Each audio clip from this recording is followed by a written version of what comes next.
What is up? What is up? What is up? Wednesday night, 9 p.m. on time.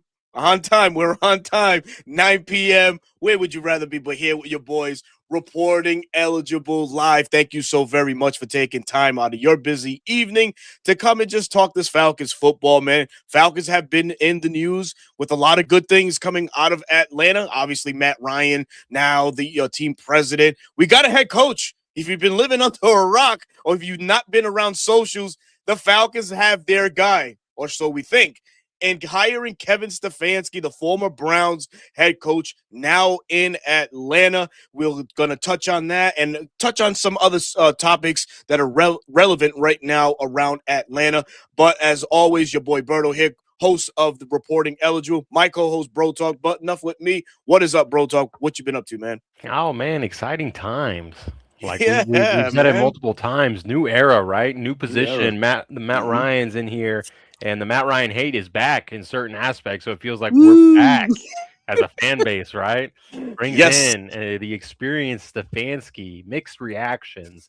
I think our viewers know where we stand on it. I think we're both in the positive light on it and like it. And he's assembling his staff. Got to get that GM, but hey man, we've got news for the Falcons. It's always fun to see stuff happening with the Falcons, agree or disagree. Um, Mm. any news is good news as a fan, so you get to see it and then give your opinion on it. Absolutely. This is the one thing that irks me. I'm not a guy that's known really for going off the rails. I'm pretty, just even keel at all times, man.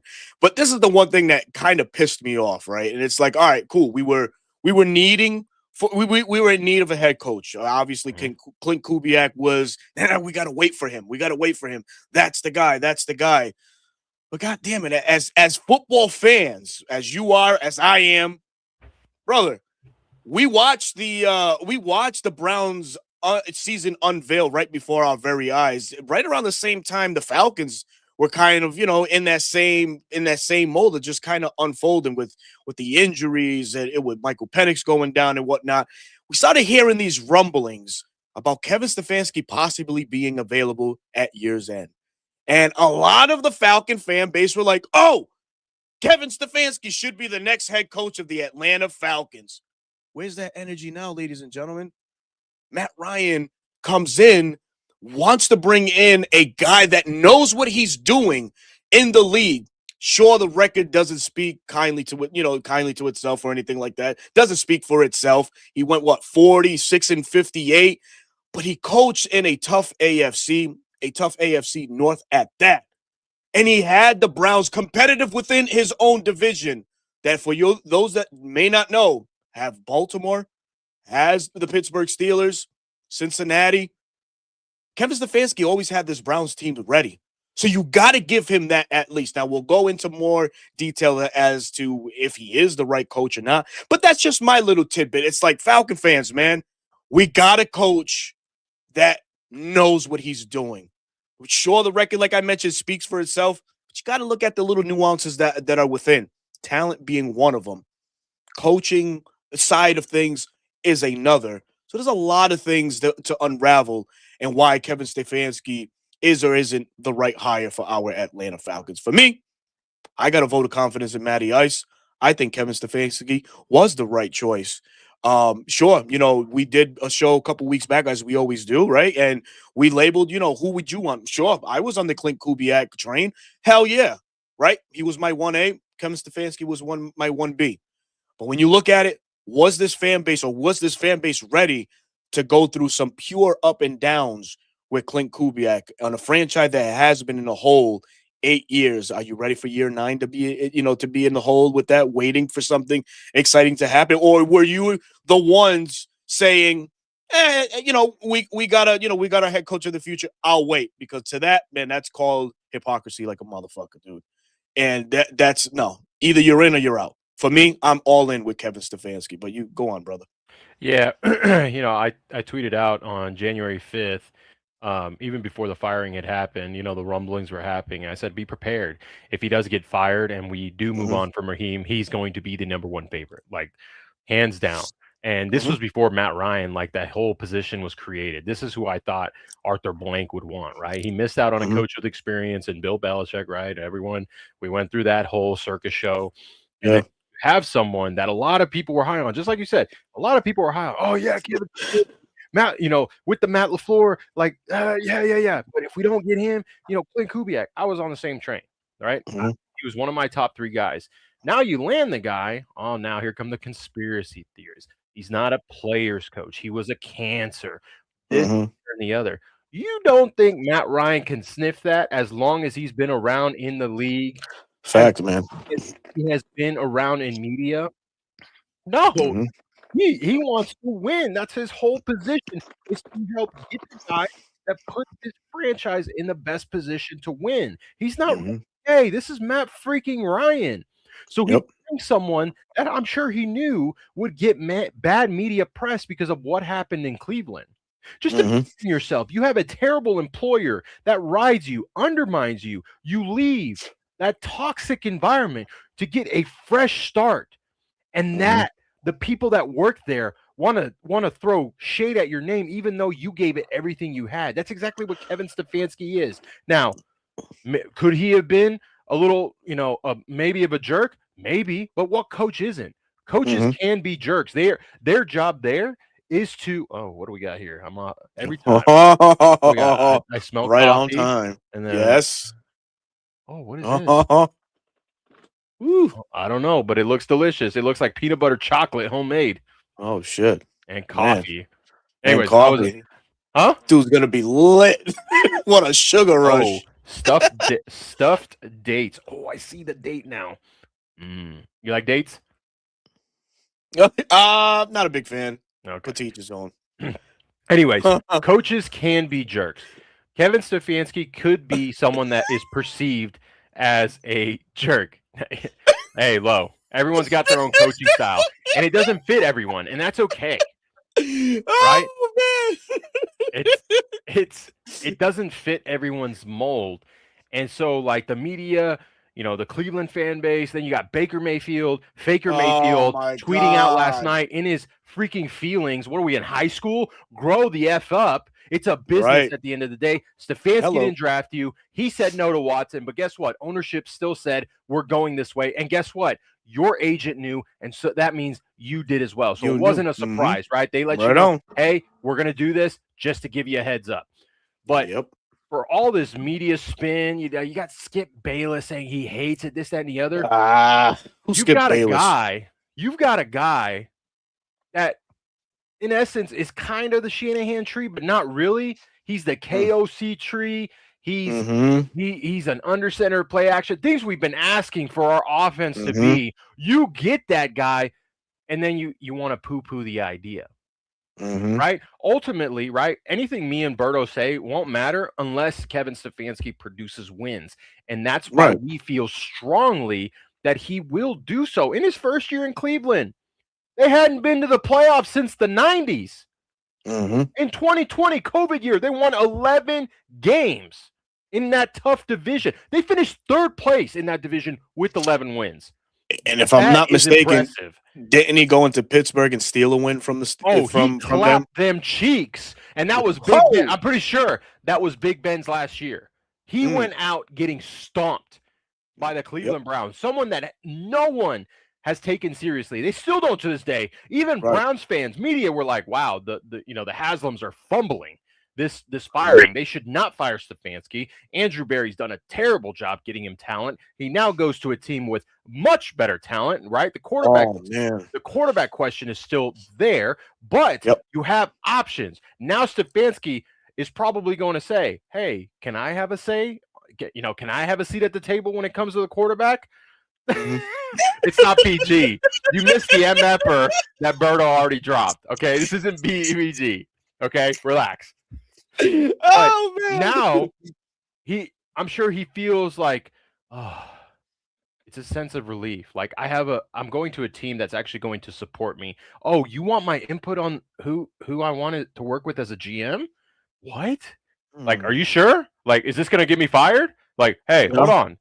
Like that's the level. Safe space. It's a safe space for him. So now It's time to show up, Stefanski. Prove everyone wrong, including half of the Atlanta fan base. But here on Reporting Eligible, we are in full support of Kevin Stefanski.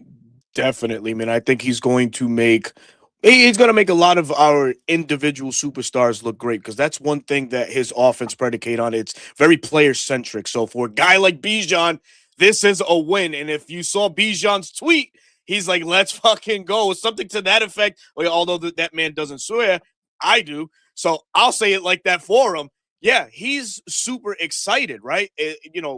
Sure, you can talk about Nick Chubb, Kareem Hunt, but they're nowhere near the talent that Bijan is, right? And that's being very respectful. Drake London, of course, you know what I mean?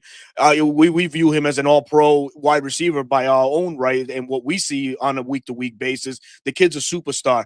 I imagine how he's going to be, under this Stefanski scheme, right? And it's just exciting to have Kyle Pitts now becomes a more popular option for Atlanta to go on and franchise tag, get him in the mix because obviously tight ends is something that are heavy, a heavy focus with different personnel, 12 personnel, 13 personnel, and whatnot. And we got one in our own. We got a Pro Bowl player in Kyle Pitts, so.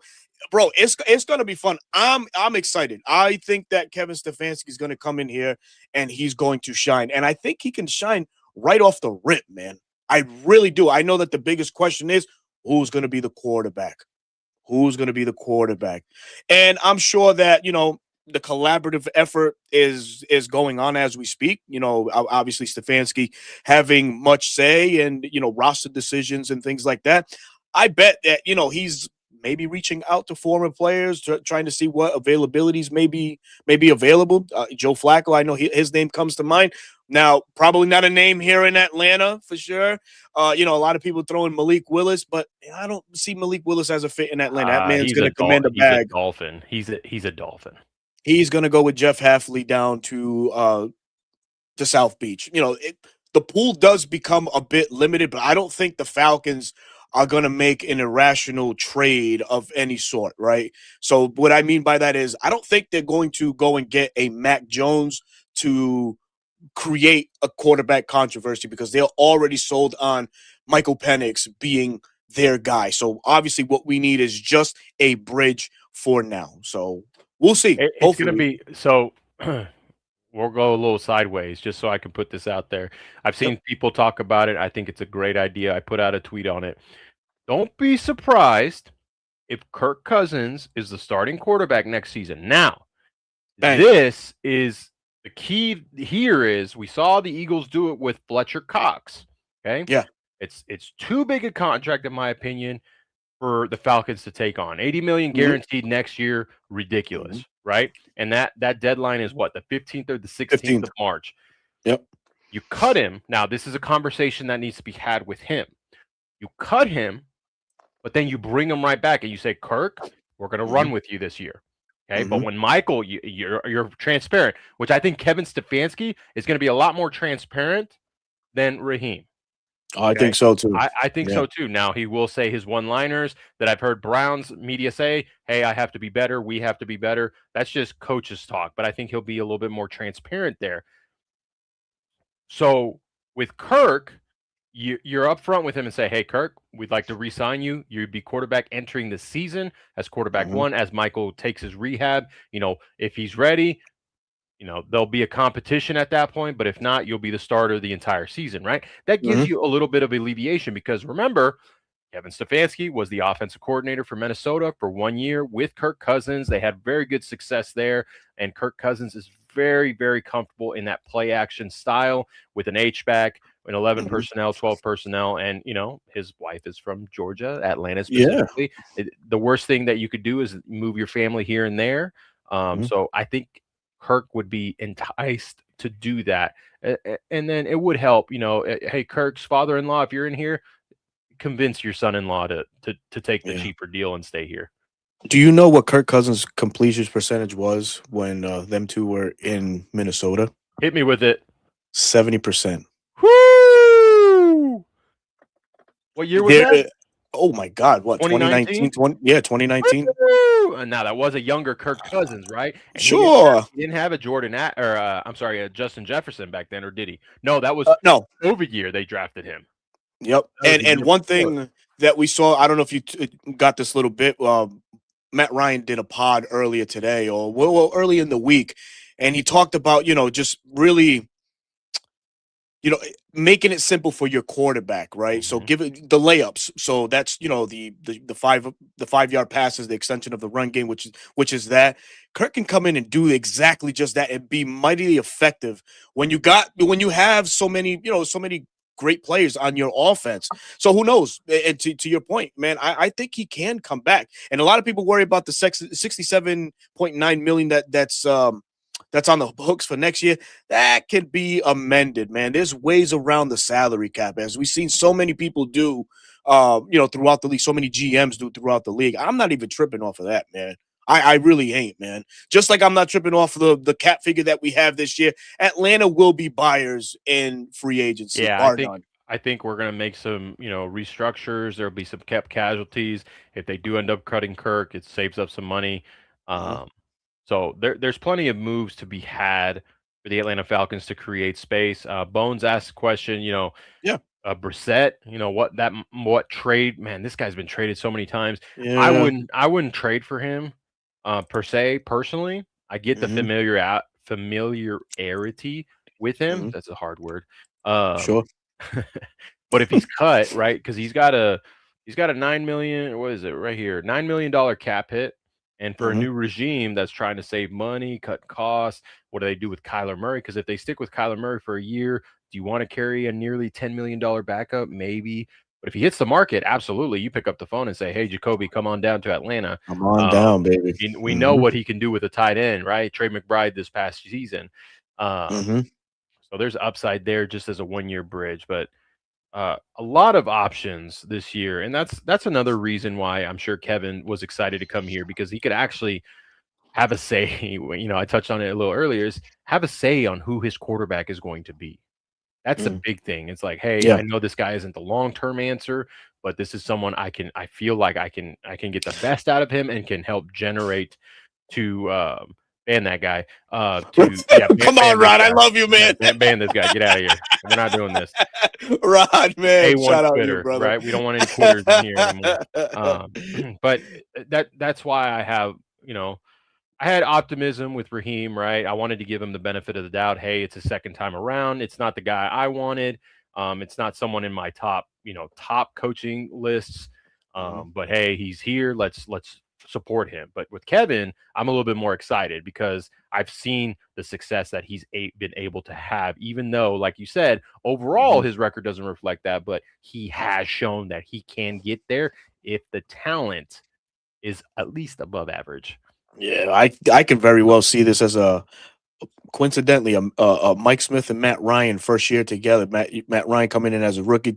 Mike Smith takes them to the playoffs. Why can't Stefanski do that with the squad that we have on hand? Certainly, the talent is far superior now than it was then. Sure, the quarterback position being the only question mark.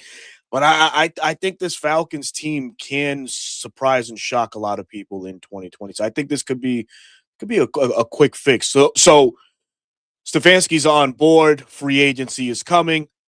Can you speculate on what his first move will be in free agency? Because now this man's going to have say in that, something that he was handicapped with in Cleveland, where he really didn't have say on roster decisions. That was primarily Jimmy Haslam, Andrew Berry, and company. Now he has a say. He has a voice. What do you see the Falcons doing? Are you When March rolls around. is your question for someone that was a Falcon last year or someone that wasn't a Falcon last year? Wasn't a Falcon last year. I think it's someone we've mentioned before. I think it's someone that it would be a game changer on the Hmm. offensive side of the ball, something he focuses on in the trenches. It's Hmm. Tyler Linderbaum. I think Hmm. he's going to be the most sought out Yeah, free agent. We're going to be fighting against other teams to sure. sign him. Um, Specifically one on the West Coast that just got Mike McDaniel as their OC. I think that's the biggest competition between us and them. Yeah. To land him, right? New Zeal can stay as a backup, right? Serviceable backup. but Yep. you want someone that is an anchor and can move and is athletic. Because something I've noticed with Kevin Stefanski, he loves to pull his center and as a lead puller. He loves to pull his center in those gap scheme runs. So you need someone more athletic than a Ryan Nuzeel, who Ryan Nuzeel I think did well in like an inside zone duo. But if you want him to lead, run a power, run a counter, I don't know about that. So Tyler Yeah. Linderbaum for sure would be at the top of the list, I would think. And I would think Matt Ryan would have a say in that, especially going through getting Alex Mack during his time as our quarterback. So, Mm. yeah, that ain't Tommy, happening. Atlanta 96 is That Browns ain't fans happening. here, and They're Cleveland like, wants to they're take like, oh, Cleveland. I saw a tweet. I saw a tweet. They're like, oh, they're running it back like Cleveland. Oh, I would expect the Falcons to make a trade for one of our rookie quarterbacks. No, we're not. No, No, we're not. man, no. No. I feel like, man, I think the Falcons could make a very bold move and target the wide receiver spot, because I think a lot of the wide receivers in the draft this year are going to be gone. A lot of the top ones, at least. I'm still really interested in Alex Pierce out of Indianapolis. Pairing him with Draco, man. I'm intrigued by that. But then the question comes: are you going to have two of the highest paid wide receivers on your roster, right? That's what I That was about to becomes the ask you. question. Are you Yeah, willing to pay both of them? yeah. I mean, in short, no, because obviously you got to look, you got to be business minded. But yeah, man, I just can't shake that, man. But yeah, I'm with you, right? The Tyler Linderbaum situation makes all the sense in the world for the Falcons to definitely um, go that route. Here's another name. This name Yeah. I've linked so much, man, and I actually did a Bleacher Report show last year on this with Christian Watson. So shout out Big Low Country Sports on YouTube. Make sure you please go and subscribe to Big Low Country on YouTube. Christian Watson is another guy. I think healthy, the knock on him is his availability. He's not healthy a lot of the times. And this would be a kid, if I don't know if he's a free agent. I think you might have to trade for him if I'm not mistaken. Yeah, I'm not seeing him on the list. You would have to, if you went after a Packers wide receiver, it would be someone like Romeo Dobbs, a little bit Romeo speedster. Dobbs. Yeah. He's a Okay. speedster. He can hit the route tree for you. I Mhm. think he would be an upgrade from Darnell Mooney, Mm, in that aspect. So that would be the true. guy. But yeah, Christian Watson would be someone that would have to, you would have to trade for. I know this name very well. I mean, I he's mean, good, man. if he's in the day three, sure, throw a He's flyer good, at him. man. Yeah. Yeah. Throw a No, flyer man. at him. Yeah. You've got plenty of veteran wide receivers that you could sign. You've got Kendrick Bourne.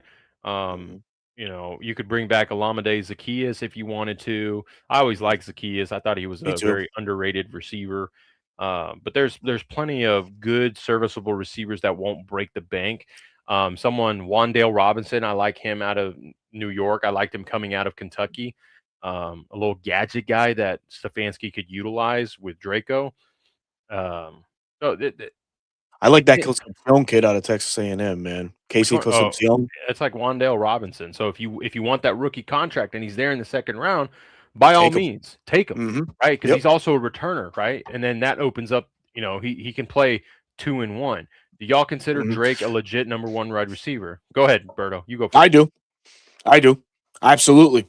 I absolutely do. He's done nothing but ball since he's been in the league. He just hasn't had a Robin, him being the Batman. He hasn't had his Robin as a counterpart. We saw it a little bit from Darnell Mooney last year.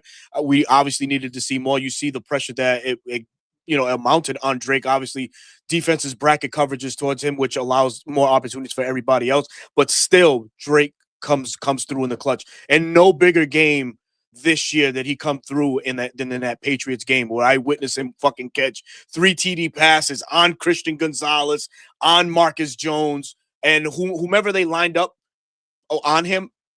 Drake was making noise, man. So yeah, for me, He absolutely. right. And he I like blocks. and he So blocks. shout out Lisa. He's a complete wide receiver, man. Uh, everyone looks at Justin Jefferson, Jamar Chase, CeeDee Lamb, even JSN, right? He's none of those guys, right? The Hmm. closest guy you can compare Drake to is Puka Hmm. Nakua. And what do we Yeah, think of Puka size. Nakua, right? He's not the Hmm. fastest guy. He's not going to route you up. They run good routes, but he's not They going to do. route you up because of his speed.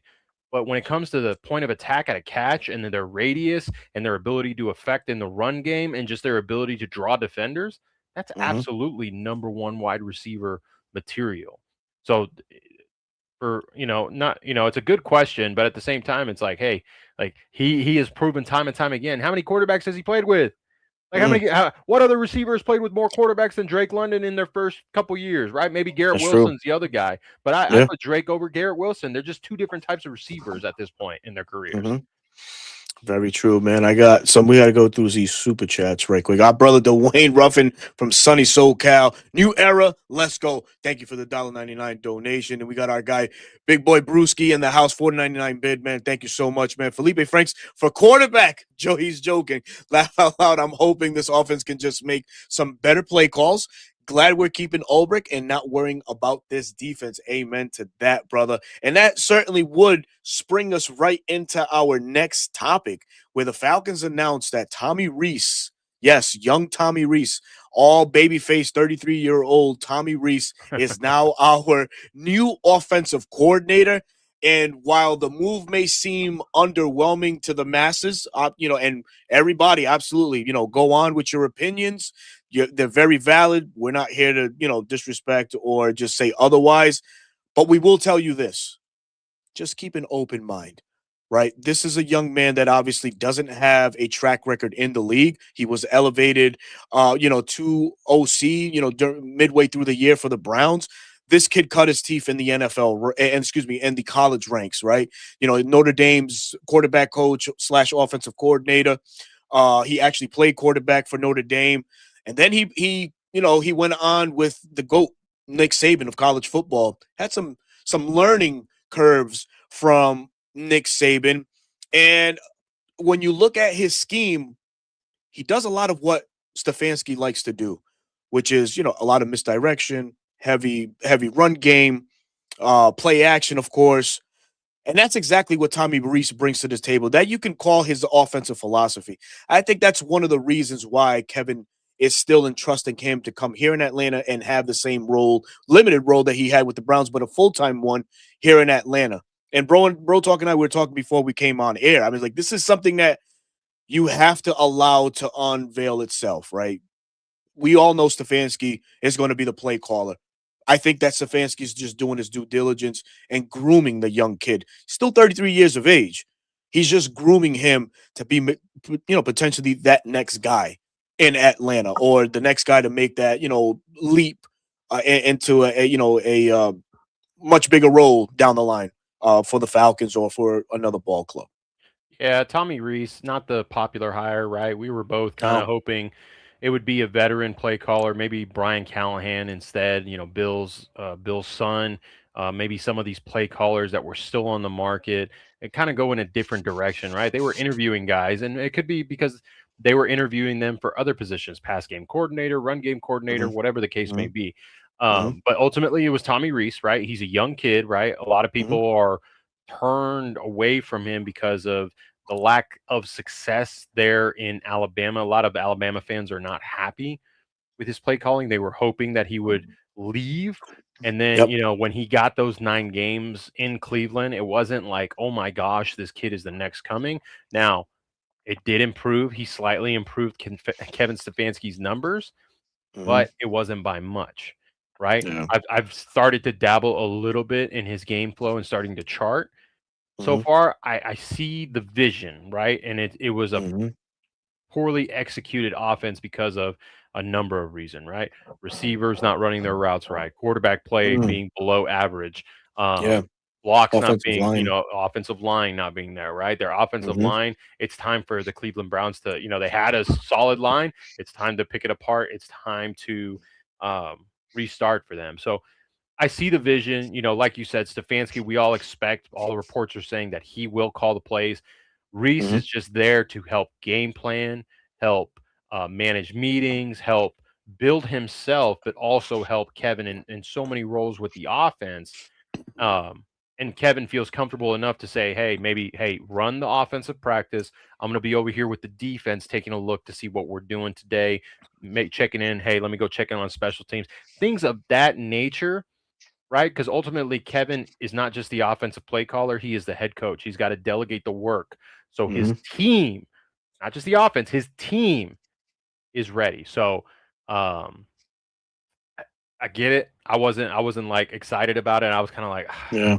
prove me wrong, Kevin. So yeah, Prove me it's wrong. so many options, right? And they, like, I started to think like, oh my god, we could finally see perhaps Joe Brady in Atlanta. Oh Obviously, my with god, that would everything have been like a that home happened. run, man. Oh man, yeah, exactly, right. So I was thinking, listen, man, I was amped, and I had texted you a while ago, like, man, what are the chances that Sean McDermott gets fired in Buffalo this year if he I doesn't, didn't think it was gonna happen. I told you that, and then boom, yeah, they fired it the wrong happened. guy. Yeah, yeah. And then, obviously with that happening, the offensive staff, the defensive staff, you name it, everybody can pluck from it. Joe Brady becomes available. I was thinking Monday, I was like, man, do we announce it today? Joe Brady coming in to interview for OC for the Falcons. Mike McDaniel was another name that was out there, but I think he went to the best spot possible with the Chargers. I think he's gonna do wonders over there with Herbert, big arm, talented kid. I think he's going to get that offense rolling in the right direction, especially Omari and Hampton. I think he's probably the winner Oh in that yeah, situation, big time, right? So, and one thing that McDaniel is going to have, I guess, an offensive line, if you want to call it that, because obviously when they get Alt back and Rashawn Slater back, Zion Johnson back, it's gonna be nice to see the Chargers bounce back, so to say. But yeah, when the Tommy Reese news broke, I was like, oh shit, they really went with this kid, huh? yeah. I was kind Okay, of like, let's not be all that negative. Let's see what he does. That's good. Let's try to unravel the reasonings why. And I think, Bro Talk, you just hit it on it. It's just a lot of the things that Stefanski does. That's what Reese kind of has already done, and I think Stefanski looks at this as an opportunity to just build him up and get him going. So maybe next year we'll see him as the official play caller, and we hopefully won't have to worry about as much on the offense. And Stefanski could just make all the right coaching decisions, right? Because what's one thing that's hindered the Falcons, in recent memory is coaching decisions. In game situations, adapting to situations when they go left, right? Raheem wasn't known to do that. We probably won't get the blank stares to the Halo board as much with Stefanski. Stefanski looks like a rah-rah guy, a guy that's going to hold players accountable. And that's one thing that we've heard a lot about within Atlanta now is accountability and have collaboration. you seen Yeah, the video of him walking the facility with Matt? Can we curse? Yeah. Let's Well, fucking go. well, he seems so different. Like he already Yeah. seems like a 180 of Raheem. Raheem was like, "Hey, what's up?" Like big energy. Kevin's like, "Hey, nice to meet you. Let's get to business." He already joked with Brick. Hey, one of Yeah. us has got to shave our beards so they can tell us Mm. apart. Yeah, man. That was fun to see. So Kevin seems like he looked refreshed in his face, but he doesn't seem like that. He almost reminds me of a different version of, just someone that's been in the spotlight recently, Kurt Signetti, right? Kind of like Mm. the Yep. same all the way across. It's very hard to tell if he's excited or not. He may crack a smile, kind of crack a joke, but this guy means business. And that's what I kind of like, right? Everyone was upset about Raheem because he always smiled. He was always dapping people up, this, Yep. that, and the other. But now it looks like we have a coach that wants to win, doesn't care if he hurts your feelings in the making, right? You have a quarterback in the division that's already running his mouth. Our coach is, he's Mm. probably going to get asked that in the presser, and he's going to say, "Hey, I don't have a comment on that. I'm focused on the Atlanta Falcons," which is great. That's what you want, Yeah. right? That's the same type of answer Bill Belichick would have given you, and there were plenty of people that wanted Bill Belichick here. Yeah. Let me get your thoughts right quick because obviously, the OC dragged a little bit, right? In trying to find the candidate, but the Falcons went out of their way really to interview some interesting names. One of which, within the division, Brian McClellan, the pass game coordinator, I think he was for the Buccaneers, and then we got another gentleman from the Arizona Cardinals, Drew Terrell, as well.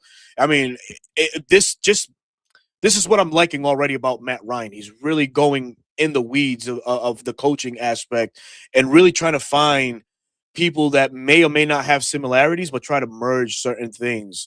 And that's what I appreciate about Matt. He's like I mentioned before, dude. He was a cerebral player. I think he's going to be the same thing as team president. And I think these little moves like this, getting people to to come in or to interview, is a right thing. But any of those two names, like sparked any interest in you when you heard them come through the The, the the media? Yeah, the pass game coordinator from the Cardinals, because I saw some comparisons. There are some great bright minds Mhm. in the space of Twitter. I'm always looking to see what they have to say, and Absolutely. you kind of think, and you're like, I don't really agree, or wow, I didn't even think about that. I haven't been able to dive in as quickly as some of these other younger creators. That's life, and so I Sure. use them to, they're a very bountiful. They have bountiful information. Hmm. The comparison there was Kyle Pitts as Trey McBride, Drake London as Marvin Harrison Jr., and then you get yourself a Michael Wilson, right? Oh, That's the type of passing concepts you can get from bringing someone in like that. So I was really excited to see that and get that comparison, because it was like, okay, yeah, like even though the Cardinals record didn't reflect it, they were one of the heaviest passing offenses in the league. they Now, were. granted, it could have been because they were always down and their running game was non-existent once James Conner and Trey Benson went down. Hmm. But um, I if we could snag someone like that, right, that's a free agent technically per se, right? We don't know if he's going to be retained by the new coach, right? Mm-hmm. Apparently, Raheem is still in the running. Raheem may be the head coach of the Arizona Cardinals, because it seems like no one wants that job. And same thing for Hmm. the Cleveland Browns. No one wants that job. So if we can bring someone in like that, I would get excited, right? Yeah. Someone from Tampa that worked under Grizzard who got fired, not really. I Hmm. think I think that's more Matt Ryan kind of. Hey, Hey, yeah. what do you know? What do you know? I'll give you an interview, but what do you know? What do you know? Yeah. Yeah, yeah, yeah, yeah. I see it. I see it, man, for sure, man. And keeping the offensive theme, obviously the Falcons, were under a remake, so to say, with the coaching staff. Obviously, Bones is go-to man. Oh, his favorite man on the coaching staff. Dwayne Ledford, sadly no longer part of the Atlanta Falcons, which he is going to be a hot commodity Mhm. when right now. As a matter of fact, he's going to garner a lot of interest. Listen, one thing that Dwayne has done in his time in Louisville and in the college ranks and with the Falcons he's been able to coach up these offensive linemen. Mhm. That's one thing that he's known for. But out with him, in with the GOAT and Bill Callahan, man, the goat of goats, man, a man that has seen just legendary players through his time of coaching, man. He's turned 70, I believe, next month. But damn it, just some of the names, DeBrickashaw Ferguson. I'm crying. Dude, hey, Bones, I will, the video I posted up when I said when I went to the Jets game and I was screaming at him, hey, Ledford, wide zone, or heavy outside, or some shit like that I said to him. I can't fucking remember what the hell I said to him. He's like, yeah, gone are the days of that, man. So enter the days of Bill Callahan and his mastery as an O-line coach. Like I was mentioning, DeBrickashaw Ferguson from his time with the Jets. Rest in peace to Nick Mangold. Another offensive lineman he had to say with Tyrann Mathieu, Zach Martin. The list goes on. But Bill Callahan now in Atlanta, and he inherits some pretty good linemen, right? One of an offensive line that didn't give up. I don't even think 30 sacks this year did the Falcons offensive line. So we were in that elite status as offensive line, but with Stefanski coming in and philosophies, being put in its place, do we have the right combination of linemen to carry out Stefanski's philosophy and also what Bill Callahan likes to see in his old linemen? Now you talk about all those names that were just mentioned. These guys have size, and I'm not even going to go into the words. They just have size. They're big offensive linemen. The Falcons don't host any of that, right? Our linemen are typically, a bit They're lighter. undersized. They're undersized. They're more for that, for whatever you want to You're call it. looking for more They're since more mobile Ledford. than anything. Well, since Ledford got here, right? Arthur Smith days.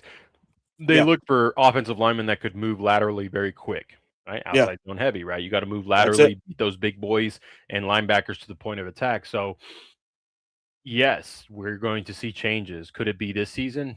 Maybe not, right? Terry just gave Jake Matthews an extension, right? This offseason. I think Jake Matthews is on his way out, right? We may see him for a couple more years, but his replacement may be drafted in the next couple drafts. Caleb McGarry, I think, does fit the mold of what they want.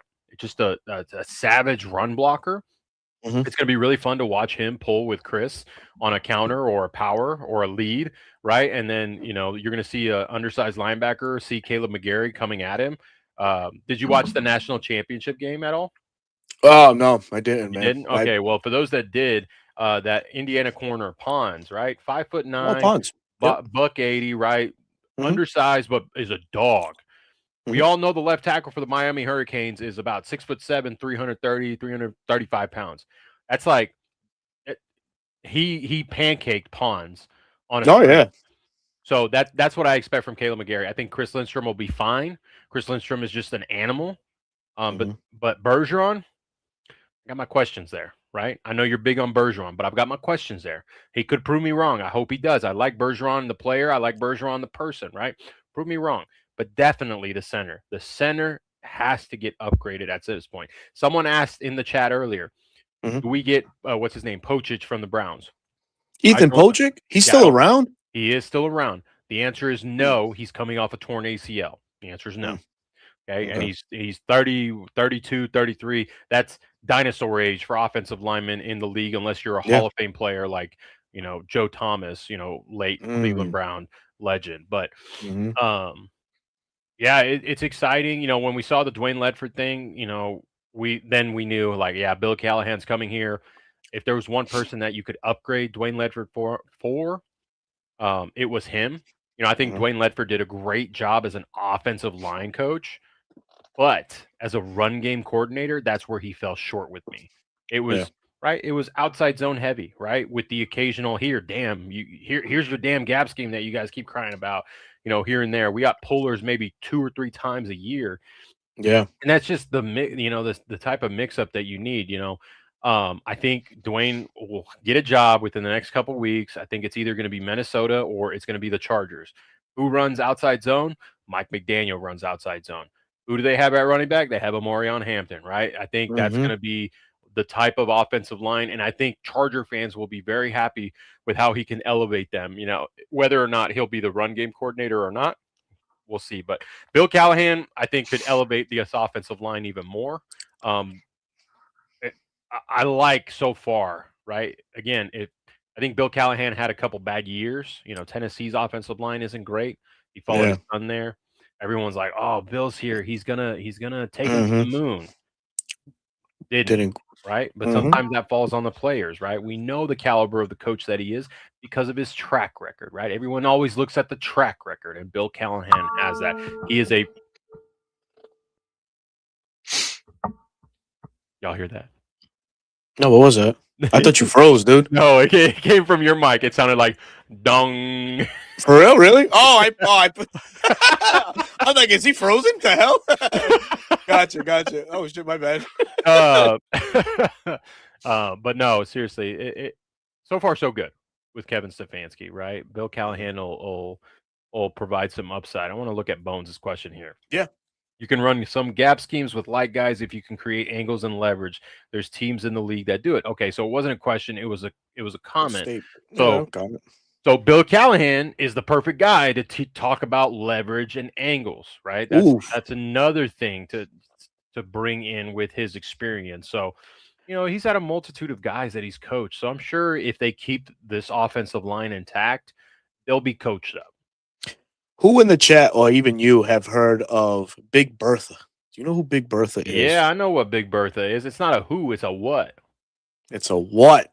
It was a That's sled. Exciting. It is a sled. Sled created by the great Bill Callahan. How much does it weigh? 380 pounds. And you have to have the right leverage, the right angle to be. Yep. You can be the strongest person in the league, but if you don't have that right angle or right distribution of where you're hitting it, you're not moving it. So that's another key point to what Bones says, right? Bertha teaches you that of where exactly how to drive, how to push your hips through, where you're punching, where to have your hands. I'm getting all excited because your boy Bro Talk used to be an offensive lineman. So this gets me amped up. So Yeah, it is going to be exciting. We'll see training camp clips of Bertha. We'll get to see the That's gonna be big dope. boys. I'm sure Caleb McGarry's itching to get the helmet Oh, back on, right? He's mhm. had a whole year to get ready. So it'll be exciting to get Yeah. Caleb back on the field. Yeah, that's one guy I think, he's gonna hit the ground running because his injury happened where, the last day of training camp, right? So Yes. he's Yeah, that was a gut punch for all of us. that really was, man. So he's already like 5 months removed from surgery, so he's Yeah. well into his, Well, we never got rehab. confirmation that he had surgery. I would assume that he did, but it never came out that he had surgery. Oh, well, there's another one. Jesus, man. Let's see. Man, so, gotta talk about, obviously the retention that we had in Atlanta, and that's, Jeff Ulbrich, man. Jeff Ulbrich signed Ooh. a Yeah. a new 3-year deal with the Falcons, keeping him there. Obviously, Stefanski respects Ulbrich, and Ulbrich is trying to make his name for himself again, with the Falcons. This Falcons defense soar heights that we hadn't seen since the early 2000s. 58 sacks to finish the year. It was an incredible turnaround. An incredible turnaround this Falcons defense had in just 1 year with Ulbrich. And, obviously we saw what Jalen was able to do, James Pierce Jr., just all the rookie contribution and the second year guys that really exploded onto the scene like Brandon Dorless. Now Ulbrich gets a chance to add on to that nucleus of guys, and we can maybe even see a better defense in 2026, and that's exciting. Now, obviously, with this also comes a fear, right? Because Nate Ollie, we don't know Mhm. what's going to happen with Nate Ollie, and Nate Ollie and Ulbrich were brought in, and at the same time. So Ulbrich, Ollie, they do have ties to one another from their time with the Jets. I don't know whose call it's going to be, but I'm almost certain or almost positive that Nate Ollie does get an extension of some sort with the Yo, Falcons in the coming days, man. yeah, I do agree. I think Kevin will ask Jeff, who he wants to retain on his staff. Kind of keep the continuity of what they had last year and continue to build off of that. And I think Nate Ollie's name is going to be at the top of the list, right? Mm-hmm. The bread, what's the saying? Pudding is in the pie. Pie is in the pudding. Um, You ever heard that one? Something like that. Anyways, you get what I'm saying, chat. But Got it. I think he's proven that he's worth the guy. Now it was interesting to hear that other teams are looking for his services. So Mm. I think he would like to come back, right? I think the defensive line guys would love to have Nate back. They all talked about his energy, and that's what we Yeah. need. There we go. Proof is in the And pudding, put the right? pudding. Shout There we out go. Brendan, Thank you. man. Shout Thank out you. Brendan, man. Thank Oh, you, chat, for the W. yeah, Brett is man. hey man, hey, look at me. I didn't remember. My bad. Yeah, you got another one. Tight takes right here. Listen, man, we all have moments, okay? But Oh yeah, I man. think his name is at the top of the list. I haven't really looked at the rest of the staff to know, so it'll be Mm-hmm. interesting. What intrigues me more is the rest of the staff. The Mm-hmm. linebackers coach is Ulbrich going to take that Ooh. on himself, or is he Mm-hmm. going to get someone in there? Outside linebackers coach, DB safeties, whatever his assistants. Um, it it's going to be interesting, but to get Jeff Ulbrich back, first time since 2021-22 that we have a DC that's the same guy, Continuity. right? Yes. DNPs from year one to year two, with Arthur Smith, and we haven't seen it since then, right? What, 23, 24, 25, right? Mm-hmm. I guess only 3 years, but it feels like a lifetime of just revolving door of defensive coordinators. So Brick coming back Very is going true. to be huge. I'm sure the players are pumped to hear that. Hell I'm yeah. sure. I'm sure that kind of won over a little bit of the players with Stefanski. Like, okay, he's willing to keep what we've got going and continue to build off of that. So it's great because, okay, Ulbrich, you've shown us what you can do, right? You've Mm-hmm. shown the highs, but we've also seen the lows of the defense, right? Mm-hmm. Now it's time to elevate even more and be consistent at the highs, right? Yeah. Billy Bowman, don't rush back, young buck. Yeah, man. We want you back. We want you. We think you're a dog. We need you back on that defense. Jesse Bates on his last year. Do you re-sign him or do you let him just play out the last year? Caden Ellis is a free agent. Do you re-sign him? I think so. Um, D. Alford has earned himself a Mm, contract back in Atlanta, played absolutely. phenomenally in Jeff Ulbricht's defense and scheme. So, um, a lot of things going in. You know, we're so hyper focused on the offense because it's been a weak point for us for so long, and you bring an offensive minded coach, but you can't forget about the defense. We've got some holes there once again because of free agents and contracts that are up.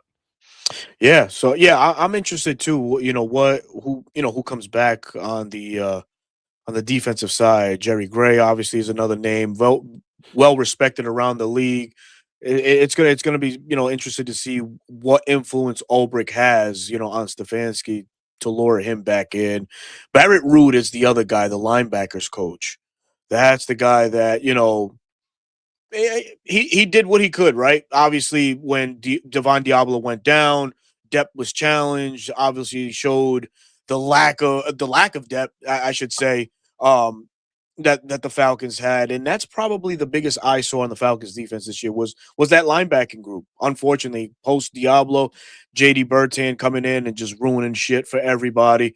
Caden being Caden, but how much of that falls on Barrett, right? So that's that's a name. Those are the two names really for me. And I think it's Mike Ruttenberger. I don't know if he's the secondary coach or something like. No, he's not a secondary coach. Isn't He's he the pass game coordinator pass. for the Yeah, defense? yeah, yeah. For the defense, yes. Yep. So here's another one, right? So speaking defense, right? I had a crazy take. Could we honestly lure uh Jim Schwartz to come to Atlanta if he doesn't take a head coaching gig? I think Is he that would. possible at all? I don't think so because you retained Dolbrick. I think at least at minimum he's going to want a defensive coordinator position. Hmm. I think he's the front runner in my opinion. I know the kid from Jacksonville who's even Yep. younger, right? I think he's barely 30 years old, 31 years Hmm. old, Hmm.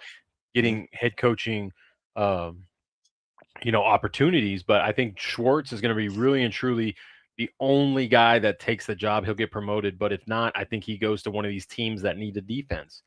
Hmm. If he's not retained by the head guy, that if he doesn't get the head coaching job, will he want to stay? Because the Browns overlooked him for a head coaching gig, right? His track record isn't great, but hell, he hasn't been a head coach since what, early 2000s? Yeah, it's been a Because while, he was with the but Lions in their purgatory, right? He's been on yep, losing franchises, he so has. I could see him make jump ship with Dallas, right? Someone experienced like that.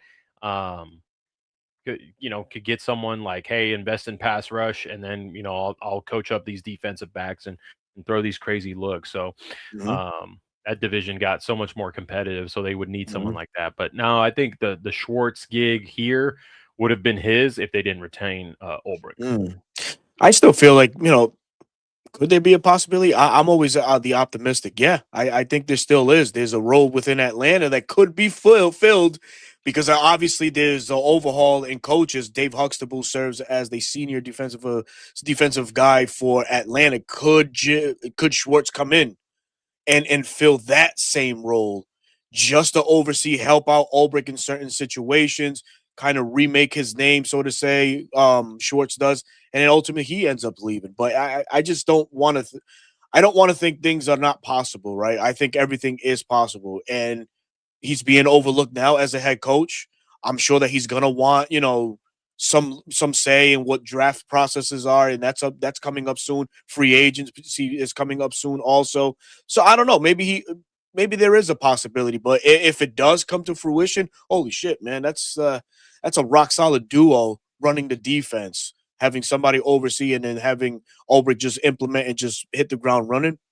I think it would be good. It would give Stefanski all the ammo just to hyper focus on offense and just fix whatever he feels is broken in Atlanta right now.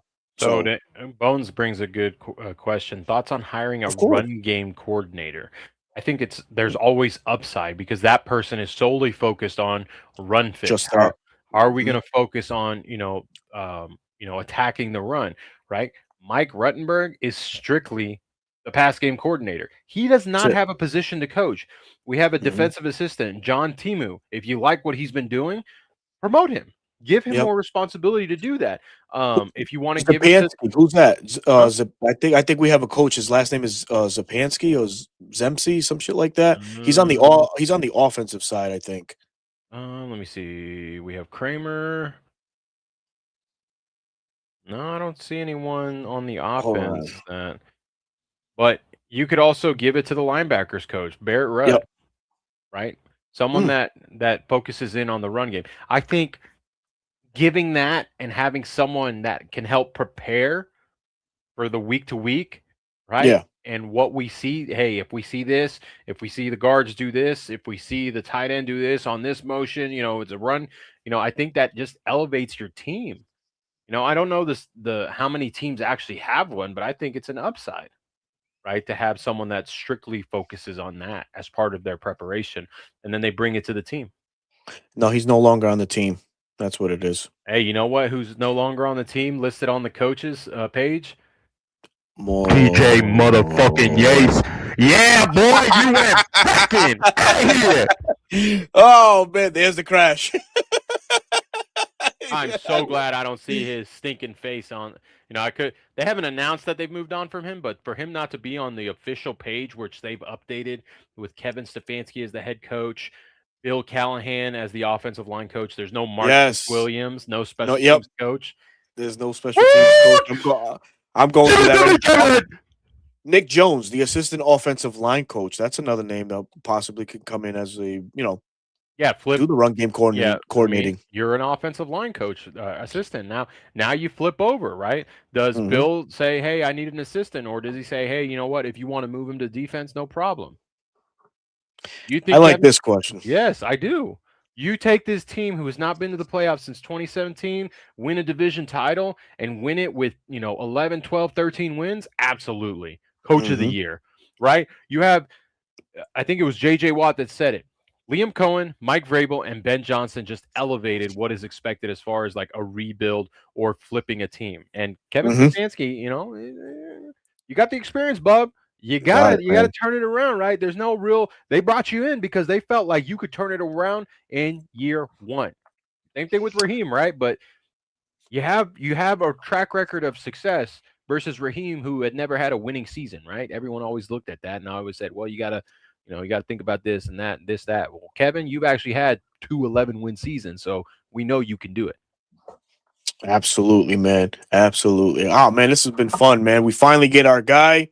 Whether anybody likes it or not, man, Kevin Stefanski will lead the Falcons into better things in the future. I think winning now in 2026 is not far fetched. I think we can. I think that we can.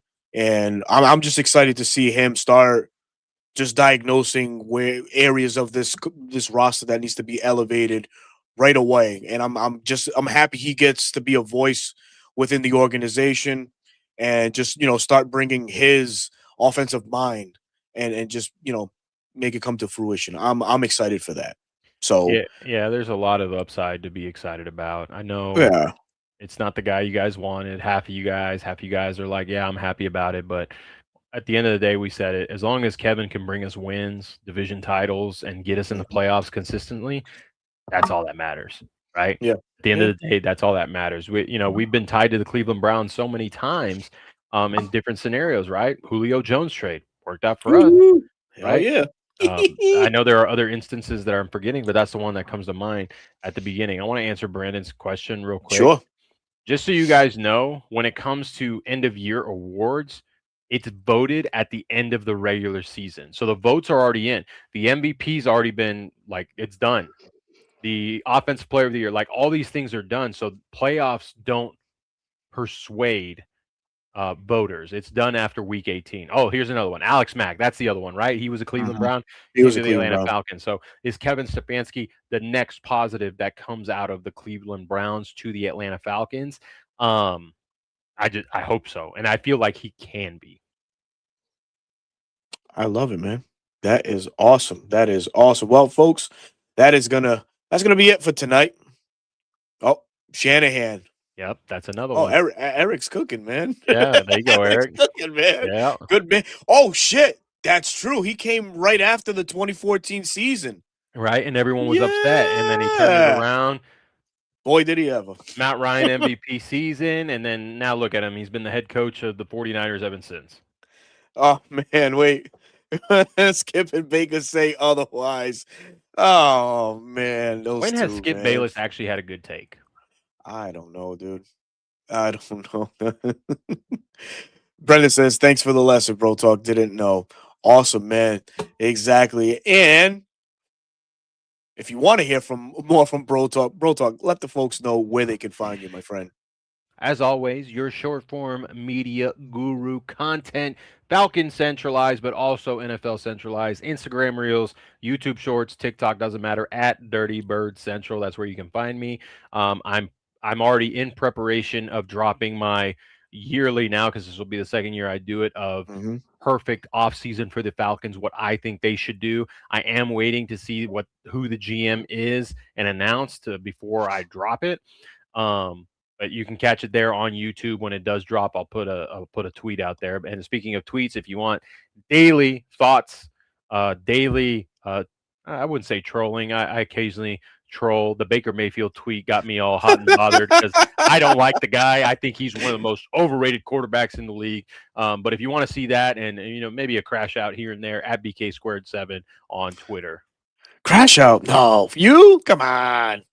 Come on. What are you selling here? I mean, I'm a little. If I do crash out, it's a sight to see. Oh no, it's fun. Definitely fun, man. As always, I'm your boy Berto, host of the 95 North Falcons Talk Show. Also, the other half of Reporting Eligible, coming at you live every Wednesday night, 9 p.m. And starting now on February 1st, back on Bleacher Report from now until July, giving y'all Falcon fans the content y'all deserve, man. And some big things coming through for myself on the Bleacher Report side. So make sure y'all tune in for that. And with that, man, hold on. Hold on. But Let me just see real quick. Thought the Birds weren't hiring Reese too many experience or proven OCs. Yeah. They yeah, we went over that already. Yeah, is what it obviously is we at this weren't gonna point. wait, man. We weren't gonna wait. Tommy Reese has ties to Kevin Stefanski. Kevin Stefanski just trusts him more than anything right now. So we just gotta go roll with that. But Gotta hope. we gotta definitely hope. But until then, man, join us back next Wednesday night, 9 p.m. for some more content, man. Reporting Eligible will be back.